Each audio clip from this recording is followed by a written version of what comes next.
Everyone keeps asking the same question about artificial intelligence. Is it a bubble or not? Cable news debates it, Twitter debates it. Your uncle debates it at Thanksgiving, right after he asks you if you've bought Bitcoin yet. But here's the problem.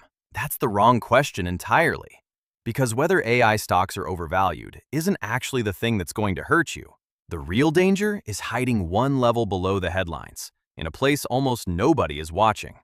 And by the end of this video, you'll understand why the people asking, "Is AI a bubble?" are looking directly at the wrong screen. Let's start with what everyone already knows. The AI build-out is the largest infrastructure project in human history.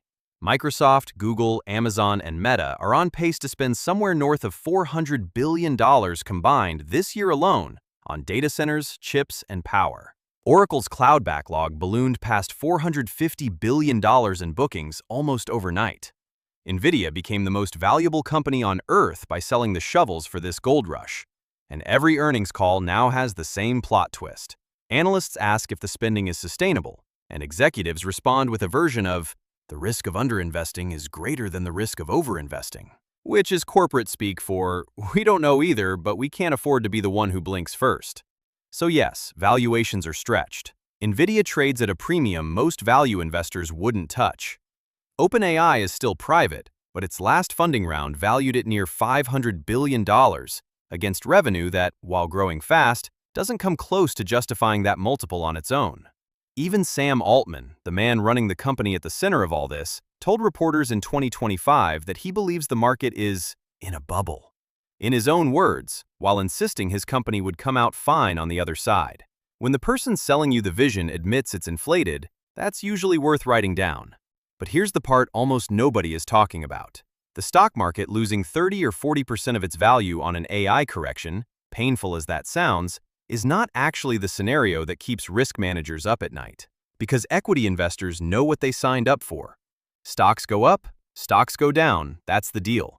The real exposure is buried in debt, and debt doesn't behave like stock. Debt doesn't gently deflate, it defaults. Here's the mechanism. Building a single large AI data center now costs anywhere from $10 to over $60 billion depending on scale. That's not something companies can pay for entirely out of quarterly profits, even companies as cash-rich as Microsoft or Meta. So increasingly, they're turning to debt. Meta partnered with private credit giant Blue Owl to finance a Louisiana data center campus through a structure that kept tens of billions of dollars of debt off Meta's own balance sheet. Oracle has been issuing corporate bonds at a pace that made credit analysts nervous enough to widen its bond spreads.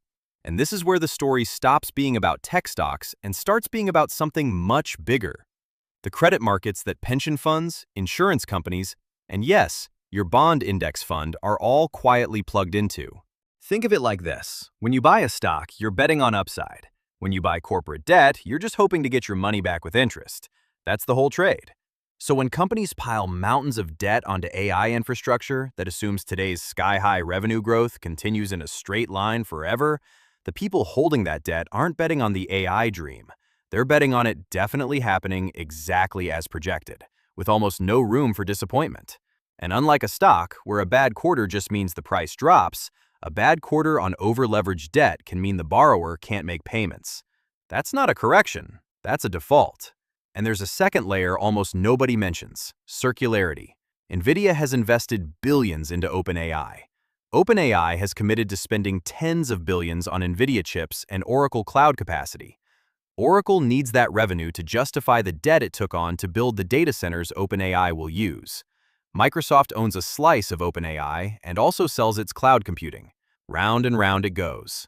Wall Street has a name for this kind of arrangement when it shows up in other industries. Vendor financing. The seller helps fund the buyer's purchase of its own product. It's not illegal and it's not even necessarily wrong. But it does mean that if demand disappoints anywhere in that circle, the damage doesn't stay contained to one company. It moves through the whole chain like a virus with no immune system to stop it. If this pattern sounds familiar, it should. We've watched this exact movie before, just with a different cast. Rewind to the late 1990s. Telecom companies like WorldCom and Global Crossing didn't just sell stock to fund their fiber optic buildouts. They borrowed enormous sums, convinced that internet traffic would grow exponentially forever.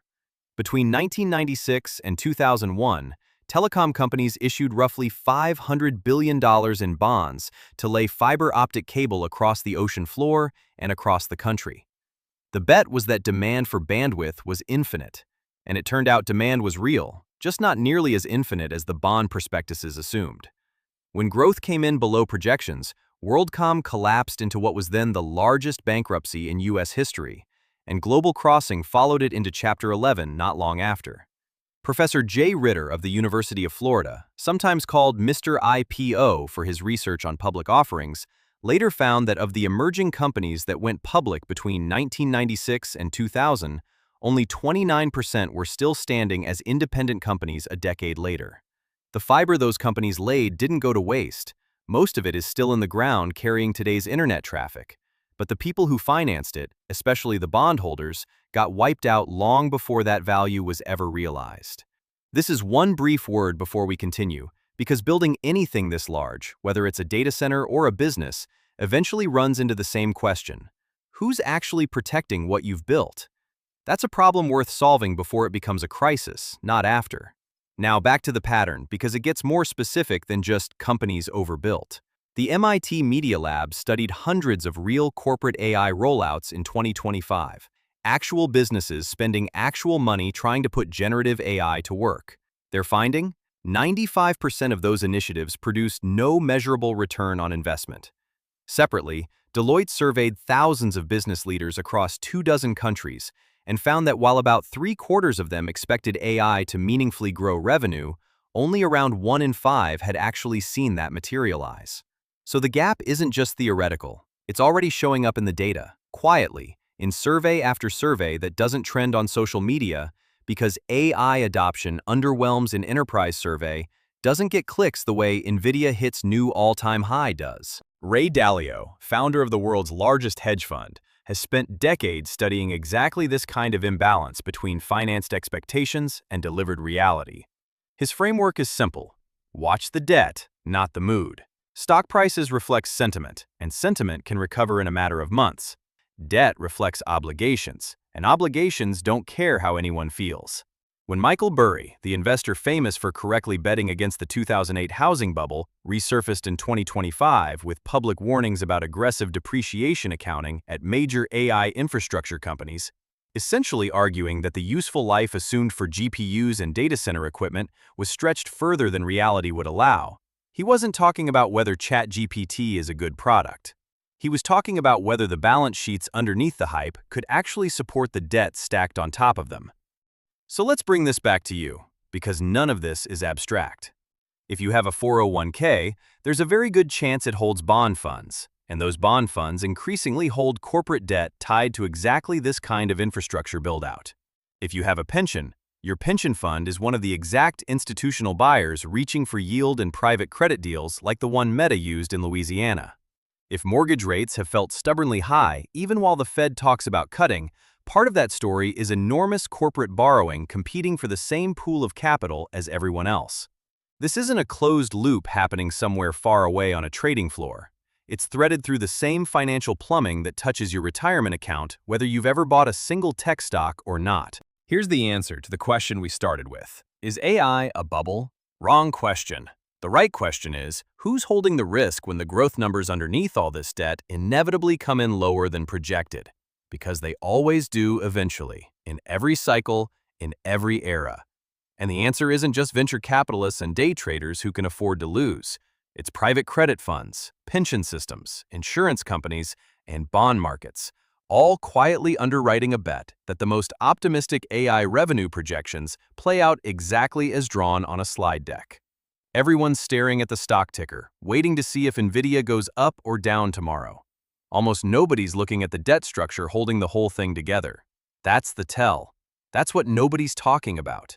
And that's exactly why I made this video, because the risks that actually move markets are rarely the loud ones everyone's already arguing about. They're the boring ones, sitting quietly in the footnotes. If reading the room matters to you, hit subscribe, because I'll keep covering what the headlines skip past.